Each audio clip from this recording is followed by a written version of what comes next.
요즘 계속적으로 로마서 말씀을 대하면서 구원은 믿음으로 말미암아 얻는다. 근데 그 믿음에 대해서 아브라함에 대해서 말씀을 증거했고 25년간 하나님과 더불어 살아가면서 하나님이 어떠하신 분인지를 확실히 알게 됐어요, 아브라함이.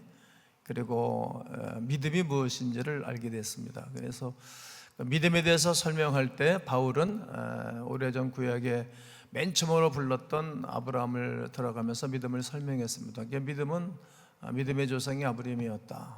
우리가 믿음의 조상이 되는 거다. 이런 설교를 지난주에 마무리를 졌습니다. 그러면 이렇게 믿음으로 말미암아 구원받은 성도에게는 무슨 축복이 있나, 어떤 특권이 있나가 이제 오늘 본문에 바울은 5장에서 전개해 나가는 말씀입니다. 오늘 5장 1절을 다 함께 읽겠습니다. 시작. 그러므로 우리가 믿음으로 의롭다 하심을 받았으니 우리 주 예수 그리스도로 말미암아 하나님과 화평을 누리자.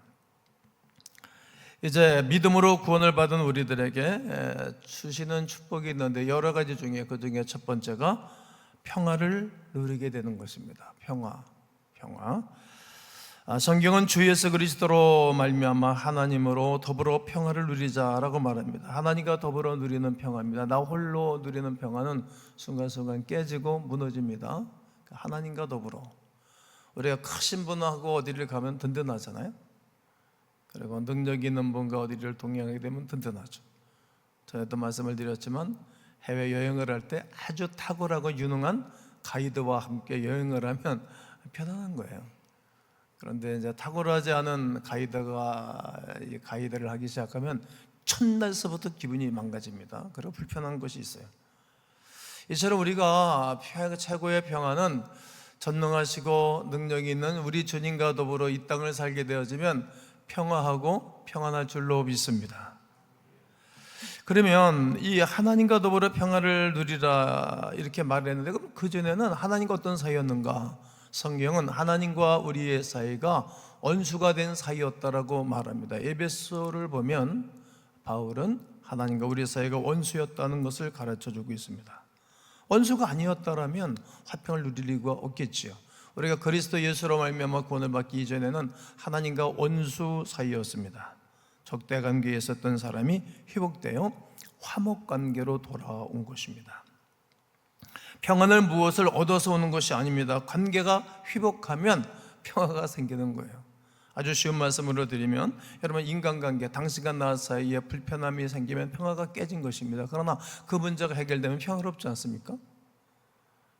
자식이 집을 나가버렸어요. 탈출했단 말이죠. 가출했단 말입니다. 그러면 아무리 좋은 것을 가지고 아무리 좋은 음식을 먹어도 배가 부르지를 않아요. 만족감이 없습니다. 그러나 자녀가 돌아오면 마음이 평안해지는 것입니다. 이것이 평화입니다. 평화는 이렇게 어떤 것을 소유했기 때문에 생기는 것이 아닙니다. 관계가 회복되는 것입니다. 이런 의미에서 평화란 회복되는 것입니다. 한번 따라해 볼까요? 평화는 회복이다. 시작. 평화는 회복입니다. 당신과 나 사이가 회복될 때 평안한 것입니다. 자녀들 방에 들어가면 막 침대 위에도 막 인형이 있고 막 엉망진창입니다. 책상 위에도 막 지저분하고 엉망진창입니다. 그러나 부모가 정리를 해주든지 아니면 형이 해주든지 아우가 해주든지 누군가가 정리를 딱 해주면 이제 집안이 평화로워지는 것입니다. 뭐 이러고 저러고 잔소리가 필요 없겠죠. 이런 것입니다. 평화란 제 짝을 찾는 것입니다. 딱 맞는 것입니다. 뒤틀려 있던 인간관계가 하나님과 바른 관계가 되어지면서 하나님과 좋은 관계를 누리는 것입니다. 그러면서 고백하는 것이 하나님이 내 아버지입니다. 하나님 아버지 감사합니다. 감히 하나님을 우리가 아버지라고 고백할 수 있는 그 은혜가 얼마나 큰지 모릅니다. 지나가는 아저씨한테, 지나가는 할아버지한테 아버지 당신 나의 아버지입니다. 그러면 내가 잘못됐나 이러지 않겠습니까? 근데 우리가 하나님을 본 적은 없잖아요. 알 수도 없어요. 모든 만물을 통해서 하나님이 살아계신 것과 창조하신 주님을 알 수는 있지만 우리가 그분을 아버지라고 부를 수 있는 특권이 얼마나 크고 놀라운 일인지 모릅니다. 이것이 평화입니다. 이 세상은 그렇게 평화롭지 않습니다. 국가 안에도 바라보면 이게 평화롭지 않아요. 국가와 국가 간의 관계도 바라보면 평화롭지 않잖아요. 우리가 남북 간의 관계가 뭐 평화롭습니까? 요즘 맨날 오물풍선 투척하고 우리 남북이 이제 또 대북 방송, 배남 방송, 비남 방송들을 하잖아요. 이거 불편한 거거든요. 또 일본과의 관계가 편안합니까? 불편하죠. 중국과 그렇게 평안합니까? 소련과의 관계가 평안합니까? 아주 불편하죠. 휘사를 봐도 불편한 것이 많이 있습니다, 여러분. 여러분 나가는 직장 다 만족합니까? 또 휘사를 경영하는 사주 입장에서 보면 직원들이 다 그렇게 평화롭습니까? 그렇지 않습니다. 다 제 멋대로입니다. 또 돈도 있고 힘도 있는데 또 내 마음속에 이렇게 평화가 없습니다. 왜 그렇습니까? 마음의 관계가 뒤틀려 있었기 때문에 그런 것입니다. 하나님과의 관계가 뒤틀려 있으면 평화가 없습니다. 관계가 깨졌기 때문입니다. 사람과의 관계도 뒤틀려 있으면 평화가 없는 것입니다. 쏟고 속이고 죽고 죽이고 겉으로는 평안한 척하고 겉으로는 웃고 겉으로는 고개도 숙이고 허리를 푹 숙이지만 그러나 뒤에는 칼을 갈고 있습니다. 그런 분들 많이 봤습니다. 제일 큰 문제가 어떤 것입니까? 이런 것들을 해결할 수 있는 자기 자신과의 관계입니다. 우리는 자기 자신과 그렇게 친하지 않습니다.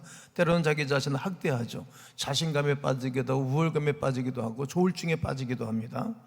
진정한 자기 자신이 없습니다. 그래서 사람은 늘 외롭죠. 그리고 고독하지요. 그리고 쓸쓸하다라고 말하고 행복하지 않은 것을 사람들에게 표현하는 것입니다. 왜요? 우리 관계를 다 잃어버리면 사람은 행복하지 않는 것입니다. 사람들은 스스로 죄를 짓고 하나님을 멀리했습니다. 하나님을 거부했습니다. 하나님을 거절했습니다. 요한복음 1장 11절에 하나님이 이 땅에 오셨는데 사람들이 그를 멀리한 것입니다. 그를 영접하지 않았습니다. 좋아하지 않았습니다. 이것이 하나님뿐만 아니라 우리에게 주시는 축복도 다 잃어버리는 결과를 낳게 된 것입니다. 하나님을 잃어버린 인간에게는 늘 고뇌와 분노와 그리고 미움과 저주가 있습니다. 하나님을 잃어버린 것은 내 생애에 한 부분을 잃어버린 것이 아니라 전체를 잃어버린 것입니다. 영혼을 잃어버린 것이고 생명을 잃어버린 것이고 행복과 평화와 모든 것을 다 잃어버린 것입니다. 그리하기에 하나님을 찾으면 하나님과 뒤틀린 관계가 회복이 되어지면 모든 것이 회복됩니다. 그래서 제가 늘 말하는 잘 됩니다.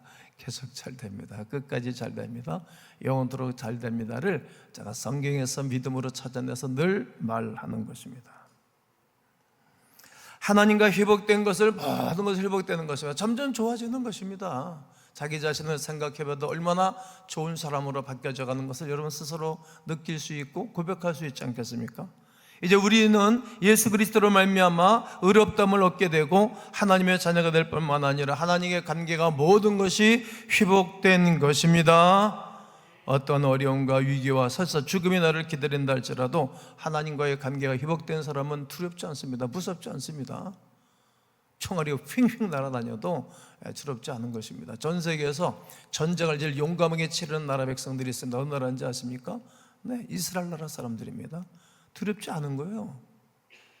그리고 전 세계에서 전쟁을 제일 많이 치르고 무시무시한 무기를 엄청나게 만들어내고 신무기를 마구 만들어내고 옛날 묵은 모든 무기를 다 쏟아붓는 나라가 어느 나라니까 미국이죠. 전쟁을 제일 많이 치르는 나라입니다. 그들은 군대 가는 것을 자랑스럽게 여기고 군대 가서 죽는 것을 그렇게 무서워하지 않습니다. 왜냐하면 소망이 있기 때문인 거죠. 두렵지 않은 거죠. 하나님과의 관계가 회복된 사람은 죽음도 전쟁도 두렵지 않은 것입니다. 1절에서 더 놀라운 사실을 이야기한 것 아닙니까? 그리스도 예수 안에서 구원을 얻은 사람에게는 하나님이 주시는 평화를 누릴 특권이 있습니다. 이것은 우리가 누리는 특권입니다. 평화가 회복될 뿐만 아니라 그 특권 누릴 자격이 우리에게 주어진 것입니다. 너무나 오랫동안 우리는 평화를 모르고 살아온 사람들이 많습니다. 어리둥절하는 것입니다. 또 어떤 사람들은 들은 적이 없기 때문에 못 믿고 안 믿는 것입니다. 그러게 우리가 때를 얻더니 못 얻던지 전하는 거죠. 지금도 캄보디아 가가지고 땀 뻑뻑 흘리면서 말이죠, 복음 전하고 있고 내일 또 홍천을 가는 것입니다. 또 이 김 목사도 한 주간 동안 설교를 잘 준비해서 오늘 또 이렇게 설교를 하고 있는 것입니다. 받아들이는 사람은 누리는 것이고 받아들이지 않는 사람은 누리지 못하는 것입니다. 이제 여러분은 하나님과 더불어 평화를 누릴 수 있습니다. 평화란 전쟁이 끝난 상태에서 오는 것이 아니라 전쟁 중에서도 평화를 누리는 것입니다. 그리고 옆에 전우가 죽어가도 평화를 누리는 것입니다. 그리고 짧은 시간에 귀한 친구의 영혼을 받아주시고 주여 죽음이 두렵지 않습니다. 그러나 용감하게 해달라고 기도하면서 전쟁에 임하는 것입니다. 네, 이렇게 교도소에서 나와서 평안을 얻는 것이 아닙니다. 바울과 실라는 교도소에 들어갔습니다. 교도소에 들어가서도 그는 찬송하고 기도하다가 살아계신 하나님을 만나는 것입니다. 옥문이 열려주고 땅이 흔들려주고 그리고 탈출할 수 있는 기회가 있지만 안 나오는 겁니다. 왜냐하면 하나님의 나라를 감옥에 집어넣는 뜻이 있으니까 거기서 복음을 전해줘서 그 감옥 속에 있는 간수장이 예수를 믿고 그 빌립보 교회의 핵심 멤버가 되는 것입니다. 감옥에 들어가서 빌빌대는 사람들이 아니라, 우리가 어려운 가운데 있을 때 빌빌대는 사람들이 아니라 그 속에서 하나님을 만나고 평화를 누릴 특권과 은혜가 우리에게 주어지는 줄로 믿습니다. 이 평화는 하나님이 주시는 것입니다. 412장 찬송 보면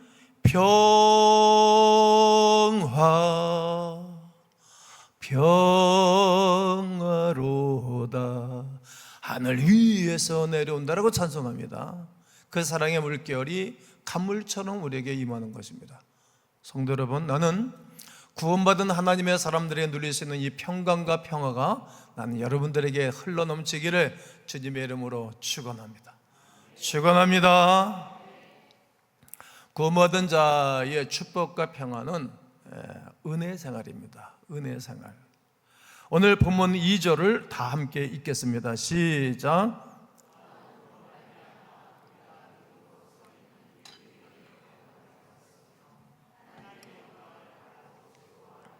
이 은혜에 들어감을 얻었으며, 이 은혜에 들어갔다는 거죠. 은혜에. 이 구절의 시제를 보면 과거 시제입니다. 과거에 있었던 일이라 이거지. 현재가 아닙니다. 시제가. 또 미래가 아닙니다. 과거에 은혜에 들어갔다. 예수 믿고 구원받았다는 것은 은혜 자리에 들어갔다는 것을 의미하는 것입니다. 이미 들어간 거예요. 이미 우리가 그 어렵게 우리 젊은이들이 공부하고 대학에 들어가면 이미 그 대학의 대학생이 된 거잖아요. 배지 딱 달고 다니죠. 어디 가나 자연스럽게 다니죠. 이렇게 은혜에 들어가지 못한 사람은 구원받은 사람이 아닙니다. 이 은혜의 자리에 들어가지 못한 사람은 그 학교 배지는 누가 선물 사줘서 또 내가 받아서 붙이고 다닐 수 있지만 그 내 마음에는 그 학교 학생이 아닙니다. 예수 믿고 구원받았다면서도 은혜의 자리에 들어가지 못하고 갈까 말까 이런 사람들이 있으면 늘 흔들리는 사람이 있으면 그것도 문제입니다. 율법적인 생활에 들어가면 너무나 힘이 들어집니다. 율법이 아니라 우리는 당당하게 누리는 거예요. 그렇습니다. 은혜가 있어야 평화가 있는 것입니다. 바울이 모든 교회들에게 서신을 써보내고 맨 마지막에 기록하는 것이 너희 무리에게 은혜와 평강이 있을지어다. 목사들이 맨 마지막에 축복하는 게 바로 그거 아닙니까? 우리 주 예수 그리스도의 은혜와 하나님의 사랑과 성령의 교통하심이 너희 무리에게 함께 있을지어다. 복을 빌어주는 것 아닙니까? 은혜의 자리에 들어가는 것, 은혜를 생활해 하는 것, 이것은 믿음입니다. 믿음. 은혜 받은 사람은 남의 것을 더 이상 뺏으려고 하지를 않습니다. 남의 것을 탐하거나 남의 것을 탐하지를 않습니다. 은혜 받은 사람은 남이 가진 것, 남이 앉을 자리를 자기가 가지려고 싸우고 빼앗으려고 하는 사람들이 없습니다. 자기 손으로 부지런히 일을 하고 얻어진 소득을 가지고 다른 사람을 섬기는 사람들입니다. 로마서 16장을 보면 감동적인 사람들이 나면 거기다가 흑인들입니다. 다 종들 출신입니다. 그 사람들이 일평생도록 바울과 함께 동역을 하면서 수고하고 살았던 사람들이 다 가난했습니다. 어렵습니다. 그러니까 나이 먹으면 수입이 없으니까 저 사람들 도와주려는 거예요. 무난하다는 말은. 그들은 가난하게 살아서도 행복했습니다. 늘 베풀어주면서도 그들은 기뻤죠. 평강이 있었기 때문에 그것이 가능했던 것입니다. 은혜를 받으면 갑자기 자기 자신이 너무 초라하고 약해서 모든 사람을 귀하게 여기게 됩니다. 그리고 자기가 가지고 있는 것이 너무 많고 너무 커서 이렇게 살면 안 되는데, 그리고 나누고 싶은 마음이 계속 있는 것입니다. 자기 혼자 감당할 수 없어서 나눠주고 싶은 마음이 오는 것입니다. 오늘 산다는 것이 기적이 아닙니까? 이렇게 사는 것이 축복인 것입니다. 자신도 모르게 불평과 원망이 사라지고 기쁨이 충만해집니다. 오늘 아침에 저는 이런 시간에 일어나면서 하나님 앞에 감사거리가 생겼어요. 60여 년 동안 변함없이 밥을 먹고 산 게 너무나 감사했어요. 그리고 이어서 하나님, 내가 하나님 말씀이 없었던 사람인데 하나님 말씀을 가지고 내가 영혼의 은혜를 누리고 산 것이 감사합니다.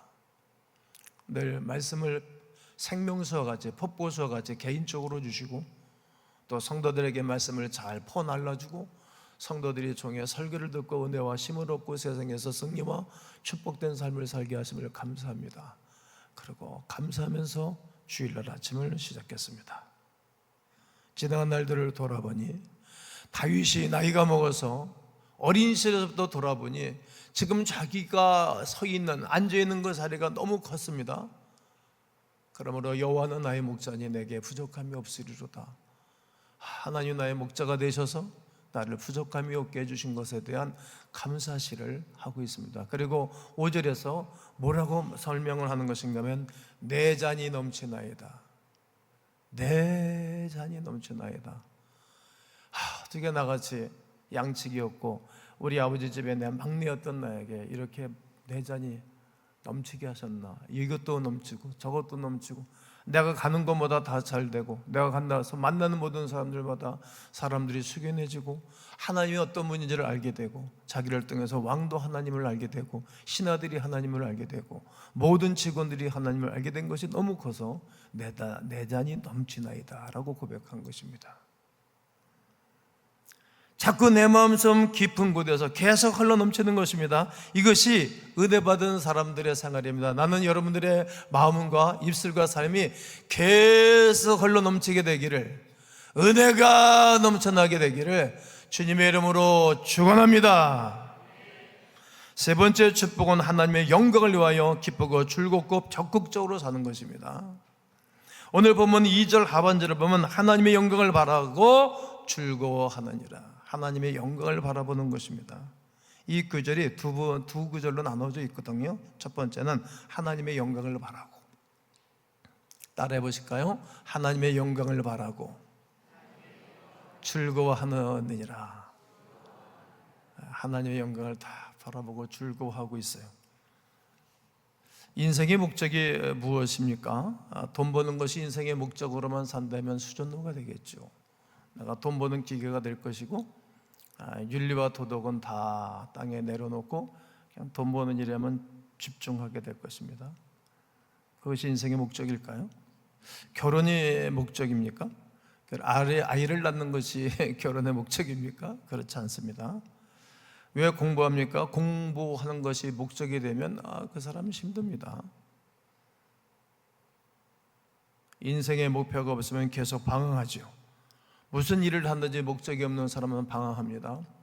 인생의 방황은 하나님을 만나지 않으면 인생의 방황은 끝이 없는 것입니다. 그리고 신앙의 방황은 좋은 목사 만나거나 좋은 교회, 좋은 신앙의 사람들 만나면 신앙의 방황은 끝이 나겠죠. 하나님의 영광에서 사는 것이 우리 인생의 목표 아닙니까? 즐거워하며 살아가는 건 인생의 목표입니다.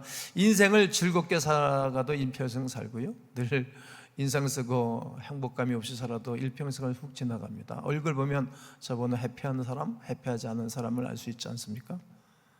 대부분의 많은 사람들이 하나님 없는 인생을 사는 사람들은 좀 더 이 땅에서 잘 살고 싶은 거예요. 이 땅에 유토피아 세상을 만들고 싶은 것입니다. 유토피아가 있나요? 유토피아는 없다라는 뜻입니다. 이렇게 인간적인 욕심과 인간적인 목표를 가지고 살아가는 사람들은 이기적이지요. 나만 있고 너는 없는 것입니다. 늘 내가 이겨야 되기 때문에 얼마나 힘이 듭니까? 더 많은 것을 소유하고 싶고 더 많은 것을 가지고 싶은 것이 우리 인생의 목표입니다. 이런 것들은 본질적으로 나쁘지는 않습니다. 그것도 때로는 선하기도 합니다. 그러나 그 인생의 가치가 자기라는 것이 문제입니다. 내 인생의 가치가 나라는 것이 문제인 것입니다. 내 인생의 가치가 하나님이어야 되고, 내 인생의 가치가 모든 이들과 함께 공존하면서 평화롭게 살아가야 되는데 늘 내 중심인 거예요. 그러니까 이 사람은 어디 가나 환영을 받지 못하죠. 섞일 줄을 모르는 사람이겠죠. 이런 것들보다 더 고상한 가치가 있습니다. 민족과 나라를 위해서 살아가는 사람들, 아주 고상한 사람들이겠죠. 이 세상을 위해서 봉사하는 사람들입니다. 가난하고 소외된 사람들을 도와주는 곳, 아름다운 사람들입니다. 그러나 이것도 하나의 과정에 불과합니다. 이것은 삶의 과정일 뿐이지 목표는 아닙니다. 그렇다면 인생의 참된 목표가 무엇입니까? 아멘 해보실까요? 하나님의 영광을 위해서 사는 것입니다. 그런즉 너희가 먹든지 마시든지 무엇을 하든지 간에 다 하나님의 영광을 위해서 살라고 말했습니다. 영광이라는 단어를 이제 성경 본문에 쓰고 있는데, 영광이라는 단어는 찬란함, 장엄함, 위대함 이런 뜻입니다. 하나님의 찬란함과 장엄함 안에 거하는 것입니다. 그 장엄함과 찬란함 안에 내가 거하고 그분과 좋은 관계를 누리고 친밀한 가운데 살게 되어지면 내 인생 가운데 하나님이 찬란하게 하시고 장엄하게 하시고 위대하게 하시겠다는 겁니다.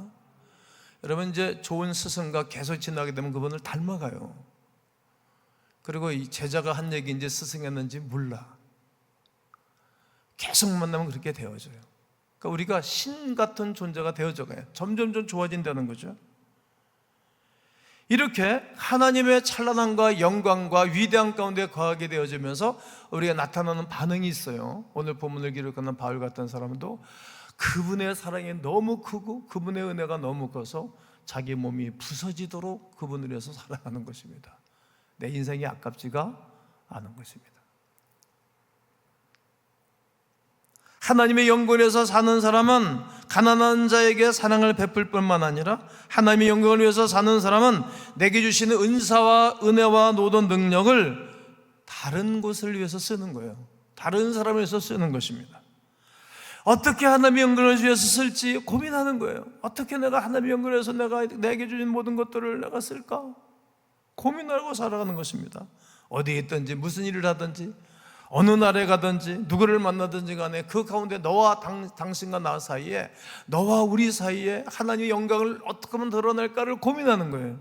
그래서 늘 기도할 수밖에 없고 조심해야 되겠죠. 그렇다면 인생을 어떻게 살아야 하는가?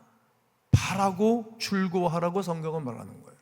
바라고 즐거워하는 것입니다. 뭘 바랄까? 하나님의 영광을 바라보고, 그리고 이미 내가 즐거워하는 거예요. 정신 빠진 사람처럼 희죽희죽 하는 것이 아니라 말씀을 딱 붙잡고 바라보고 기뻐하고 즐거워하는 것입니다. 하나님의 영광을 위해서 살아가는 특권, 이 특권을 내가 누리고 살게 해달라고 오늘 여러분 기도하고 선포하기를 주의 이름으로 축복합니다. 그것 때문에 기뻐하고 즐거워요. 다른 것 때문에 기뻐하고 즐거우면 또 실망하기 때문입니다. 마지막은 예수 믿은 사람의 축복과 특권은 환난을 소망으로 바꾼다는 이야기입니다. 오늘 3절과 4절을 다 함께 한번 읽겠습니다. 시작.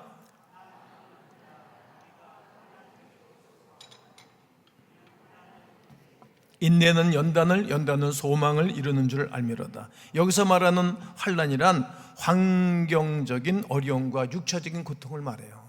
지금 이제 로마에 살고 있는 그리스도인들이 로마의 시저가 이제 기독교인들을 엄청나게 핍박할 때요. 엄청나게. 그러니까 살릴 소망이 없을 정도로 힘들고 어려울 때 이제 바울이 권면한 거죠. 힘들고 어려운 성도들 내가 개인적으로 만나면 권면하고 뭐 위로하고 그러잖아요. 이처럼 그 전체 성도를 놓고 축복할 때도 위로하고 격려하듯이 말이죠. 우리가 예수를 믿고 산다는 것 자체가 뭐 늘 적각꿀이 흐르는 땅에서 사는 게 아니에요. 뭐 인생의 문제는 뭐 누구든지 있는 것입니다. 다 있는 것입니다. 그러나 그리스도인의 삶이란 이런 절망 속에서도 생존하는 것입니다. 버텨내는 거예요. 버텨낼 수 있는 은혜를 주시는 것입니다. 할라는 인내를 인내는 소망을 이루는 줄 안다라고 고백하는 것입니다. 고린도후서 11장에서 바울이 그렇게 영적인 거성이지만 말이죠, 여러 날 자지 못하고 막 힘들고 동족의 위험, 칼의 위험, 짐승의 위험, 강의 위험, 모든 것들이 나를 괴롭게 했다. 힘들다는 거죠. 근데 이런 모든 것들이 예수님 때문에 당한 고난이었다는 거죠. 예수님 때문에 살고 남아 있었다는 거예요. 소망이 하나님께 있기에 기뻐하고 즐거워했다는 고백을 하는 것입니다. 하나님은 우리의 소망이 부끄럽지 않게 하기 위해서 성령을 보내주신 것입니다. 하나님의 사랑이 마음에 부음받아서 사랑할 수 있는 거예요. 우리의 사랑은 쉽게 무너져요. 빈들의 마른 물처럼 또 시들시들해져요. 우리는 사랑할 수 있는 사람이 아니에요. 제가 좀 전에 말씀드렸잖아요. 저한테 막 하는 사람들이 있어요. 옛날에는 기분 엄청 나가지고 지금은 상관이 없어요. 거부받는 사람 가끔 것도 있어요. 상관이 없어요. 근데 기도를 안 하면 제가 마음에 서운함이 생겨요. 얼굴 대할 때 똑바로 보고 싶은 마음이 없고 피하고 싶은 마음이 있어요. 그런데 하나님의 말씀이 딱 살아있고 성령의 역사를 누리게 되어지면, 기도를 하게 되어지면 그분이 좋은 거예요. 품을 수 있는 생각이 드는 거예요. 우리 소망이 부끄럽지 아니한 것은 하나님이 우리에게 성령을 부어주셔서 하나님의 사랑으로 사랑하고 하나님의 사랑으로 화목을 이루어 나가는 것입니다. 성도 여러분, 오늘 나는 구원받은 성도의 특권과 축복 네 가지를 말씀을 전개했습니다. 평안을 누리시고 은혜의 자리에 들어갈 뿐만 아니라 하나님의 영광을 바라보며 기뻐하고 즐거워하고, 그리고 환난은 소망을 바꾸게 되어지는데 산소망 되시는 그리스도 예수로 말미암아 소망 가운데 즐거워하고 기뻐하고 즐거워하고 행복을 누리고 선포하는 과거미들 되시기를 예수의 이름으로 축원합니다.